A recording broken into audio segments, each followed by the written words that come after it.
અંકલેશ્વરના ગણખોલ વિસ્તારમાં આવેલ અનુપમ મિશન દ્વારા શ્રાવણ માસ દરમિયાન વિવિધ ધાર્મિક કાર્યક્રમોનું આયોજન કરવામાં આવી રહ્યું છે, જે અંતર્ગત હિંડોળા દર્શનનો કાર્યક્રમ યોજાયો, જેમાં મોટી સંખ્યામાં ભક્તોએ ભાગ લીધો।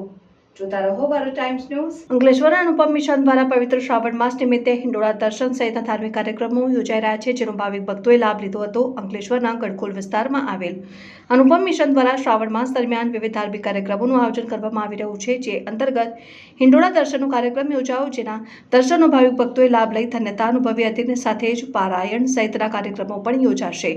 કાર્યક્રમમાં રાજેશભાઈ પટેલ, રોહન પટેલ સહિતના અગ્રણીઓ અને અનુપમ મિશનના સભ્યો ઉપસ્થિત રહ્યા હતા અને સ્વામિનારાયણ સંપ્રદાયમાં ચાતુર્માસ દરમિયાન હિંડોળા દર્શનના કાર્યક્રમનું ખૂબ જ મહત્વ રહેલું છે, ત્યારે અનુપમ મિશન દ્વારા આ પ્રકારના કાર્યક્રમમાં યોજાઈ રહ્યા છે। સમગ્ર હિન્દુ સંપ્રદાયમાં ચતુર્માસનો ખૂબ મહિમા। ચતુર્માસમાં સવિશેષ કરીને ભક્તિ અદા કરવાનો। સ્વામિનારાયણ સંપ્રદાયમાં હિંડોળા દર્શનનો ખૂબ મહાત્મય।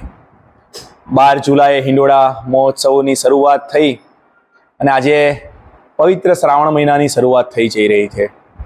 ગુરુ હરિ સંત ભગવંત સાહેબજીના આશીર્વાદ અને પ્રેરણાથી આખું એ વર્ષ ગુરુ આજ્ઞા મહિમા પર્વ તરીકે ઉજવી રહ્યા છે, ત્યારે આ ખૂબ સુંદર હિંડોળો ગુરુ આજ્ઞા મહિમા પર્વનો યોગીજી મહારાજે છાત્રાલય બનાવવાની આજ્ઞા કરી સાહેબજી મહારાજને, એનો ખૂબ સુંદર હિંડોળો યુવકો દ્વારા, અંકલેશ્વર મંડળના યુવકો દ્વારા તૈયાર કરવામાં આવી રહ્યો છે। અને આજથી પવિત્ર શ્રાવણ મહિનાની શરૂઆત થઈ રહી છે, તો ભગતજી મહારાજના જીવન ચરિત્ર પર આખો એ મહિનો સમગ્ર મંડળ પારાયણમાં જોડાશે। સંત ભગવાન સાહેબજી મહારાજ, સ્વામિનારાયણ ભગવાન આમાં સર્વ પર રૂડા પર એવા આશીર્વાદ વરસાવે કે આખો એ મહિનો અમે ભક્તિભાવમાં રહીએ અને સાહેબ દાદાનું કાર્ય કરી શકીએ, એ જ પ્રાર્થના। જય શ્રી સ્વામિનારાયણ।